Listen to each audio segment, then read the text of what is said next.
Welcome back in, everybody. All right, a little bit of news. So the Colts have signed Jason Huntley. If that name sounds familiar, former Eagle.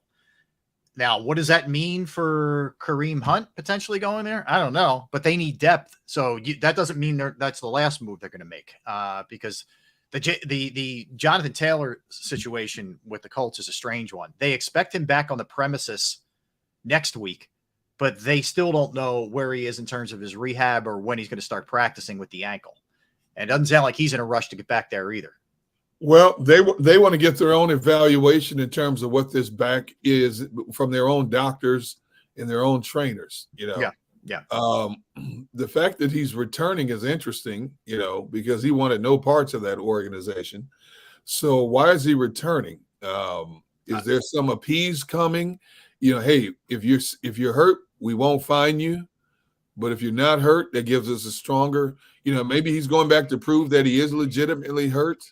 So that he doesn't get fined, all the money, and possibly losing those game checks. That remains. Well, Derek, here's the thing: he may not want to go back. That's what they're saying. Okay, I don't know where he's at. The fact that Kareem Hunt sprinted out of New Orleans to get to Indianapolis, and yet leaves without a contract tells me that maybe Indianapolis lied about how much money they were going to offer him. Mm-hmm. Or maybe he's trying to play New Orleans against Indianapolis, which from a running back perspective, I don't blame him. I mean, Dalvin Cook is out there doing the same thing. We all thought Dalvin Cook was a lock to end up with the Jets. Now he's still out there. And then we get word yesterday the Jets are tired of waiting on Dalvin Cook to make a decision, Mm-hmm. So maybe these running, and he notices all the running backs now. These guys are trying to get every dollar they can. I don't blame them. Yes. Considering what has come out, and obviously there seems to be collusion against running backs in the NFL these days. Yeah, I don't blame them one bit for trying to play each other one against the other and get as much as you can, even if it's only 100,000 more. Get what you can while you can, because even if it's a one-year deal, you may not even get that next year. Yeah. Yep. Well said. Well said. So we'll see. Well, and we'll dig into all these NFL topics in a little bit, a little heavier. All right, let's go real or fake Eagles, Derek. All right. These are basically, different questions that we have going into this season, some of which I think we create because we're so dying for the season to start, whatever. But I think some are real. So I'm going to basically, that's what it is. It's the smell test for you. What's real, what's fake. Okay. All right, here we go. Having a new offensive coordinator, Brian Johnson stepping in there, may in some way impede, have this offense take a step back, set the offense back. Real or fake? I think that's fake, because if there was any truth to that, I don't think Nick Sirianni would have promoted him as quickly as he did. Nick could have taken a much longer time and held us in limbo before they made that determination. But once it was announced that Shane Steichen was leaving, it was a short amount of time before he said, we're elevating Brian Johnson. That tells me that Nick feels that he's learned his lessons well over the last couple of years, and he deserves this opportunity.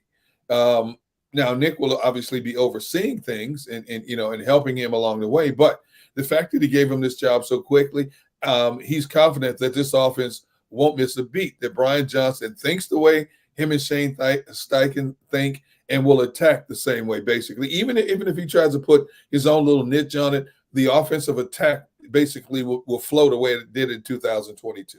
Yeah, I agree with you. I don't see Brian Johnson, in my opinion, from what I've read and heard from him, but what I've read about him is secure enough in his own skin where he's not going to feel like he has to come in there, I'm putting my stamp on this and we're going to do things completely different. I don't think he's that kind of guy. He knows he's stepping into a good spot. And you know what? There's nothing wrong with that. You don't have to make – this was the third best scoring offense in football last year. You're the runner-up MVP.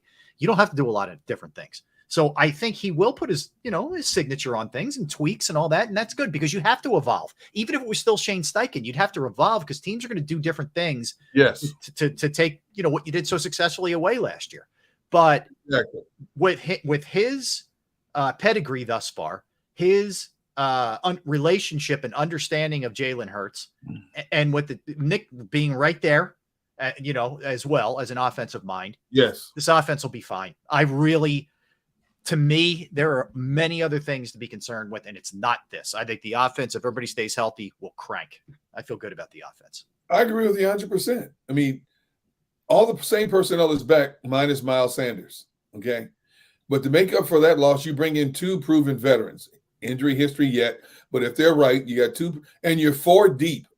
Even if Kenneth Gainwell, who's listed as the 3rd back, has to play a lot in Boston Scott, I still feel really good about their backfield if it comes down to Gainwell and Scott as your primary ball carriers and pass catchers out of the backfield. They've proven themselves. We saw what Gainwell did last year. We saw what Scott can do, both in the run game. You know, he's a little powder keg is basically what he is. Mm-hmm. You know, he doesn't go down at initial contact. He has a burst. He's shifty. He's hard to find behind the line of scrimmage. So I feel really good about their backfield and where it stands right now, and about the offense as a whole. You know, they didn't lose anybody, basically, except Andre Dillard, and that was really not a big loss. Yeah, Sayamalo and Dillard, and Sanders. But they're all replaceable in my opinion. It'll be done differently, obviously, at running back, but it'll still, I think, have the same effect. And I think you might be a little bit more diverse, actually, out of the backfield. Yes. All right, let's go defense. New defensive coordinator and coaches as well. How much of concern is that side of the ball for you? Like, to me, this one's real, if you're concerned about this. The concern is real because the defensive coordinator doesn't have a long list of on his resume in terms of being a coordinator of a defense. You have a 1-year sample in Chicago. And then after that, he was a position coach in Seattle with a defense that was a mess, you know, last year. So that's a real concern because not only do you have a young, relatively untested DC, but you're incorporating 7 new players on that defensive side of the ball, you know, and how soon will it mesh? And I can't say it enough that, you know, most teams that hire a defensive coordinator, they just hire that DC.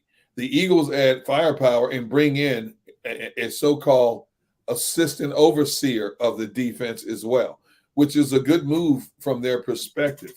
I'm sure when they made this move, and when you think about the names out there, you know, bless you. Thanks. I tried to mute it. I don't know if you heard it, but thank you. When you think about the names out there that did not, and think about the names we talked about and everybody talked about who could possibly be defensive coordinators for the Eagles, and they went elsewhere. Mm-hmm. And obviously, then it came down to what's our next best options, and he was the next best options. But it came with a caveat because they're bringing Patricia in here also. Right. So yes, that's a real concern for me in terms of just what this defense is going to look like. And in the final analysis, how much of this is going to be a Sean Desai defense or a Matt Patricia defense? Yeah, and my, like, part of a big part of my concern, there's the unknown with Desai, but there's also the fact that, you know, you're starting a lot of new players, and you have a lot of highly drafted guys in some cases, but also just unknowns. Anytime you're dealing with rookies and second-year players who didn't play a lot last year, I think automatically you should lend you to some concern for you. So yeah, I am concerned. My hope is they get it together by about midway through the season, and when it gets really tough, they're cranking, you know, by the end. So that's where I'm at. So I would agree with you on that one. All right. This one feels like a no-brainer, but I'll throw it out there anyway. Special teams. I don't know how you're not concerned. This is the realest of the real deal. This is real deal Holyfield, special teams. This is the category I put special teams in. Until further notice, it's not just a job, it's an adventure. And we saw that last year from kickoff coverage, punt coverage, punting, so on and so forth. You brought back the same guy who oversaw this inconsistency. You haven't made many changes in terms of the personnel who will be executing as well. Will he go, like some teams, will he go more veteran heavy in terms of partaking in special teams, or will he continue to rely on some of these other young players, the Blankenships, the Christian Ellises, the guys like this, and some of these rookies who have been brought in? I don't know. But I tell you what, they can't afford to have the foul-ups, bleeps, and blunders this season that they had in last season, because the competition is that much better. You know, the gaffes that you had last year, you were able to get away with because you had such a stout defense. Mm-hmm. you're playing some incredible offenses this year. Yeah.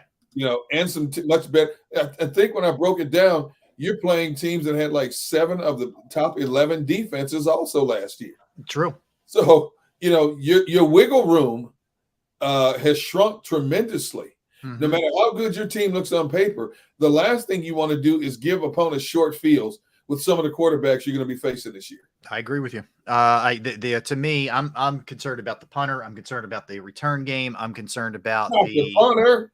The punt, your kick off and punt a game as well. I mean, it hurt them in the biggest of spots. And I think they made the ironic part is they made improvements late in the year when they brought up Christian Ellis and some of the other guys who had an impact. Right. But you saw it in the Super Bowl, and it began with a bad punt.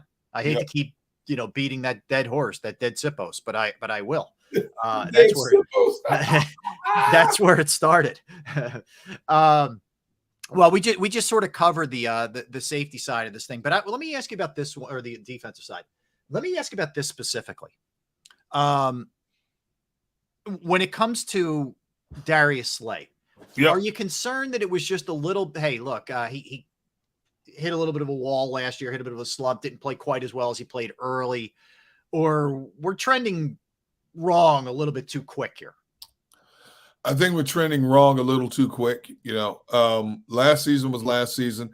Darius Slay has played the game at a high level. He's played at a Pro Bowl level. He knows what it takes, and I guarantee you, he's so visible on social media. He's seen and heard the criticism. Matter of fact, he's fired shots across the bow. People who've questioned him, especially the latter half of the season. I think that's going to be motivation for him.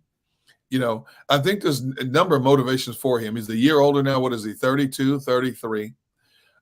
People question him. They got to the Super Bowl. He had a taste of that, something he never had in Detroit.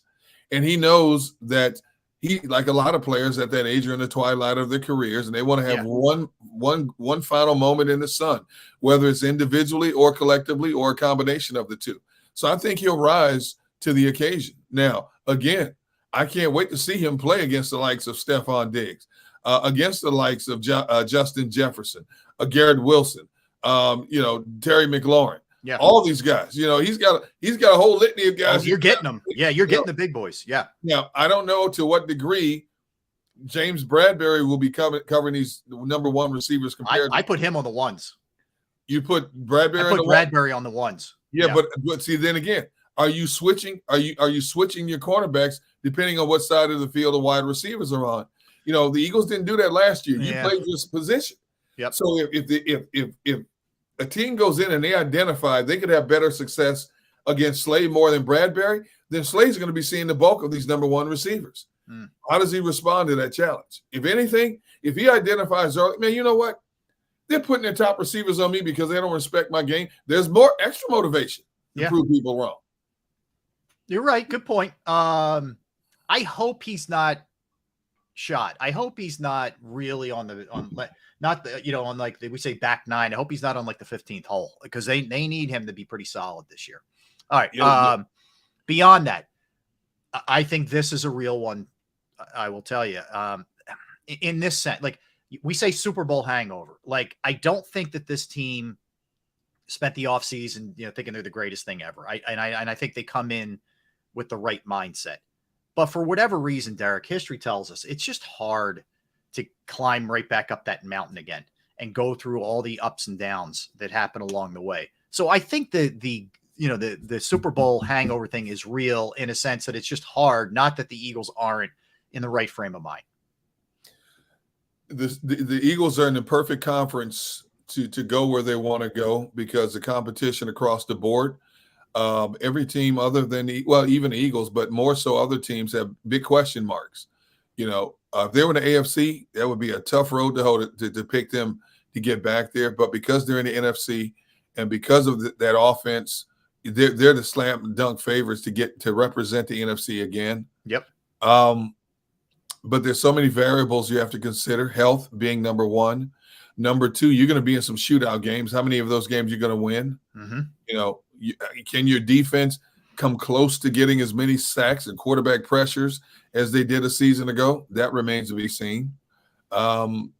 You're playing a bunch of quarterbacks that get the ball out of their hands a lot quicker. Yep. You're playing a bunch of quarterbacks who are Pro Bowl. You're playing. Look at the volume of Pro Bowl quarterbacks that you're playing. You even got a couple of future Hall of Famers in there, and Aaron Rodgers and Patrick Mahomes. Yeah. Well, let's remind everybody. So you're getting, you just in terms of who you're going to be playing. This is what you're going to be getting, Derek, in terms of the quarterbacks. Mac Jones, I certainly wouldn't put on any kind of list. I'm just saying he's first. But you get Kirk Cousins. Whatever you think of Matthew Stafford, he's still, been a really good quarterback for a long time. He's got Cooper Kupp. Yep. Aaron Rodgers, Tua, if healthy. Dak Prescott, who's carved you up. Yep. Mahomes, Josh Allen. Yep. We'll see about San Francisco. Prescott again. Geno Smith, who had a renaissance year. That's a lot of good quarterbacks. Yes, indeed. So the mindset has to change in terms of, the pluses and minuses compared to a season ago. Think about how many backup quarterbacks they played, how many teams that were down right tackle, left tackle that they played last year. And who knows? They could be facing some of those teams that could lose key personnel along the way.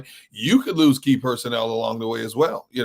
All of that has, people identify the Eagles schedule as the toughest schedule, even tougher than Kansas City's this year, which I don't understand how when you consider I don't either.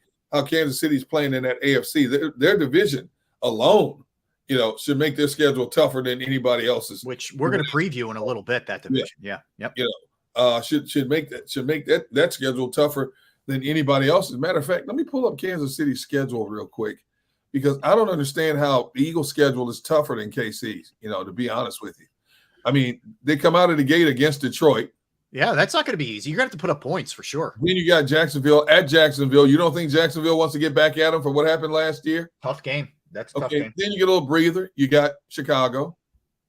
Then you go Jets, Minnesota, Denver, Chargers, Denver, Miami, Eagles, Raiders, Packers, Bills, Patriots, Raiders, Bengals, Chargers. You know what? That is a really hard schedule. Kidding me? Yeah, that's no joke.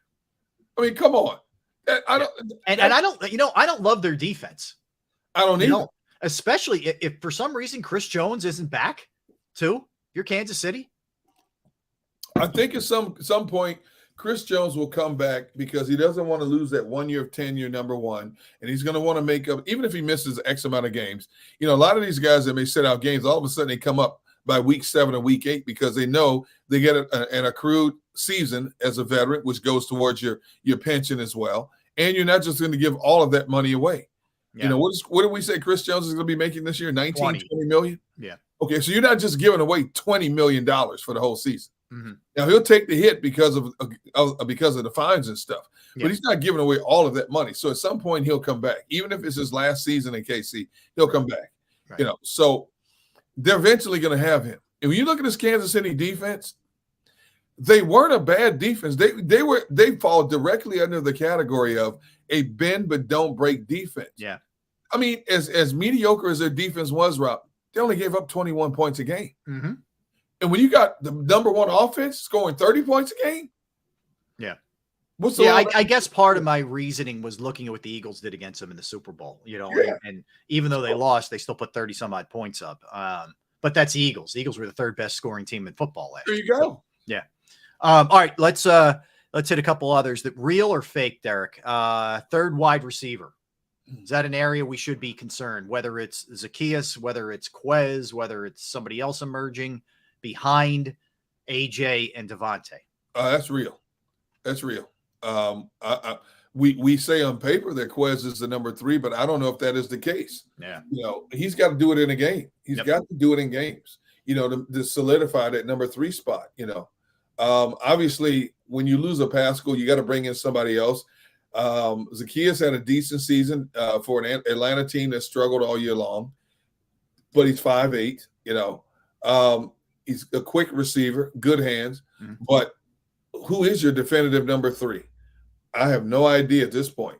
I think Quez put his foot in his mouth when he came back and defended himself on social media back in May. Yep. Now that's going to be magnified even more so. You say you can handle the pressure. You say you're out to prove all your critics wrong. You can say all you want. You've got to prove it. You have to physically now go out, mentally and physically go out and prove that you're not the same receiver that we watched and it made us cringe at times in 2022. Yep. And I don't care what he does in the preseason. Let me see you do it against Belichick's defense. Let me see you do it against some of these other defenses before I can sit back and breathe a sigh of relief. Mm-hmm. Yeah, agreed. All right, let's go backup tight end. Is this a real thing to be concerned about, or when you go around the league, there's not exactly a lot of great backup tight ends? Well, I've consistently said I expect Dan Arnold to emerge as the number 2 tight end.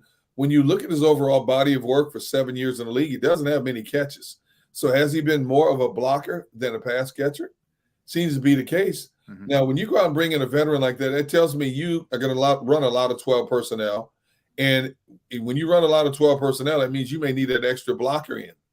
And if he brought in because he's more of an accomplished blocker than Stoll and Calcaterra,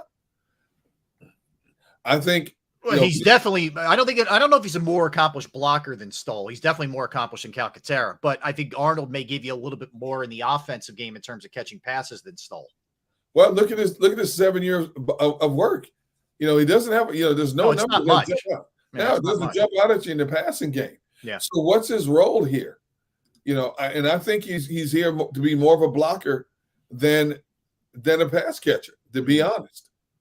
And if that's the case, that means they have 3 tight ends that specialize in one thing, but need to work on other things. Yeah. Calcaterra needs to work on his blocking.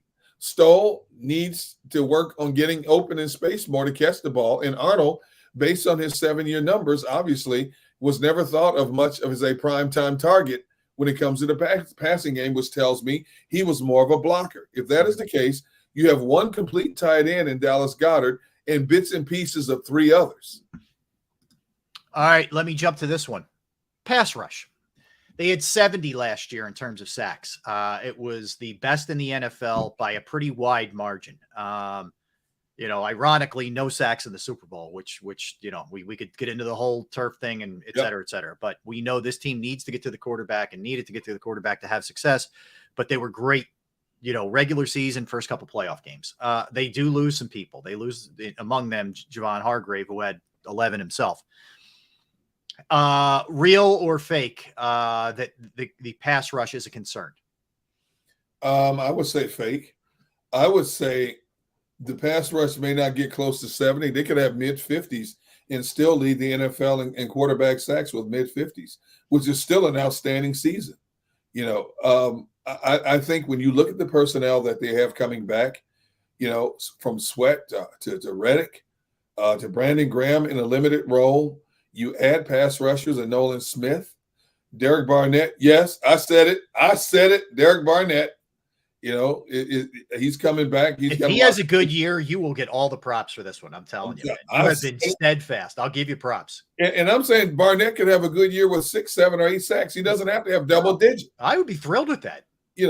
I said it. Yes, I put Derek Barnett in there. I still think this could be a very good pass rush. There's no question about it. But if to get 70, I'd be shocked if he got close to 70 again this year. Yeah. Again, based on the quarterbacks they're playing, the quarterbacks they played last year were like flushing rabbits out of a bush. That ball is out. Watch Rodgers. They're gone. Rodgers, yep. Mahomes, yep. Allen. Brock Purdy's not holding the ball. If he's playing, he's not holding the ball all day. Yeah. Geno Smith. So that's why I said your sack totals. They got 9 sacks against Carson Wentz. 9 sacks. Carson Wentz stood back there and patted the ball because Carson Wentz saw a ghost. He wouldn't let the ball go. Yep. And so he took a beating in that game. He took a beating all season, but he took a definitive beating in that game. He did. You also got again, the Eagles did what they had to do, but you got Trevor Lawrence before they figured it out too. And it was in a monsoon, which helped, Yeah. Even with Baker Mayfield's not going to stand back there and hold that ball all day. No. When you got Godwin on one side and Mike Evans on the other, he's not holding that ball all day. But all that said, they're still going to be, in my opinion, a top 3 sack team. I think they're still going to be a really good team at getting after the quarterback. I think it's going to be the strength of the defense. I do too. All right, let me hit you with a couple others here. Do you worry about the running back by committee thing? It's not whatever traditional is now, but it's not Miles Sanders getting, 1,200 yards. It's going to look different. Do you worry about that at all? Nope, because of what I just said. They're 4 deep. You have 2 running backs that know the system inside and out, and you have 2 guys that are proven elsewhere but have been plagued by the injury bug. I'm not concerned one bit. Now, I'm sure there's going to come time when we're going to question, why did you have this back in instead of this back? And I do believe there are certain games that one back may get the majority of the touches because they're just in a groove. Mm-hmm. But in terms of the running back by committee, nope, I have no problem because of the quarterback and because of the offensive line and the tight end. I have no concerns whatsoever about the running back. And I've said this before, I'll say it again. I don't think they'll come close to having one guy be a 1,000-yard rusher, but I do think their overall rushing game will be one of the top 2 or 3 in the entire league. Yeah, this is a collective effort. I don't know that one guy's going to have 800 yards rushing, but I think they're going to be fine. They're just going to do it differently, and it's going to be more of a group effort. And I think they have some insurance policies in case these guys who have been hurt so much go down. I think Kenneth Gainwell is ready to roll. I think Boston Scott can handle it. You could find somebody out there on the street. Again, you hope that doesn't come to that, but with the history of these 2 guys, they do get hurt. So but I think they're going to be fine. I do. JM in the chat makes a valid point that we've discussed before. Yeah. The running back situation is very similar to 2017. They went from LeGarrette Blount to Jay Ajayi to the rookie Corey Clement. Mm-hmm. They didn't have a problem there, did they? No, and they all brought their own special skill set. Did. Yeah. And I expect to see the same thing from this group. Yep. Agreed. All right. I mean, that's to me. Is there any others that would fall into that category? I mean, I think we kind of covered everything there. In terms of the personnel, do you worry about Juergens? No. Nope. Is that a real or a fake concern? Fake. Yeah. If he steps on the field as the starter, Jeff Stoutland, beyond a shadow of a doubt, is satisfied that he's improved enough to be where he is. I have no problem. And because of the veteran status of the other 4 guys in the offensive. Now, if he was playing a tackle, I might have a little bit more concern because you're on an island more. Right. But because he's wedged in between those 2 future Hall of Famers, I have no problem whatsoever with Juergens. He's a little smaller than the guards they normally have in there, but outside of that, in terms of ability, the Eagles having a comfort level with him. If they put him out there, I'm good to go with it. Plain and simple. Same here. All right, let's get a timeout in here. I was thinking maybe one other, Rob. Maybe go one ahead. other, and we don't know, it's Terrell Edmonds. He's a proven vet, 6-year vet. Good point. He's coming to the system. Mike Tomlin let him go, and I can't ask the question enough why. Mike Tomlin let him go, but he's here. He's a veteran. Matter of fact, the guys in Pittsburgh wanted them to keep him. He was one of their boys. Yeah. But they can't keep like any team. You can't keep everybody. Okay. What does he bring to the equation with this team? Don't know enough about him to know how he fits into this scheme. Here's what you worry about a little bit too. You have a young guy lined up next to him. Yep. And just exactly.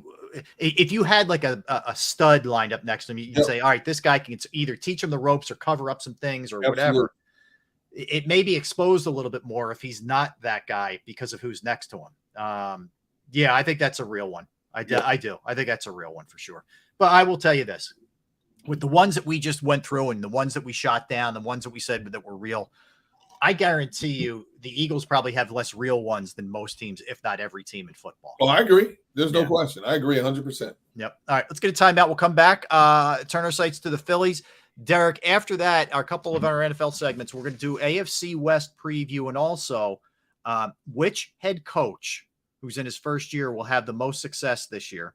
And then we'll do our NFL segment after that as well. But we'll come back. We'll talk some Phillies as they take 3 out of 4 from Washington. All right, I want to tell you about Jim Murray and Principal Financial Group because knowing who to trust with your finances, it's imperative, right? It's everything. You work way too hard not to have, a foundation laid for you as you go on in life or later in life. And I can tell you from personal experience, finding Jim Murray and Principal Financial Group was the best thing that could have happened for me, whether it's retirement planning, 401k review, insurance review. You might have a small business and you need help with your employee benefits. That's another resource that Jim can help you with. I know personally, I've entrusted my IRA, my 401k rollovers with Jim, and I couldn't be any happier. You will be too. Give him a call, 610-996-4751, 610-996-4751. You can also email him as well, Murray MURRAY.gym@principal.com. That's Murray.gym@principal.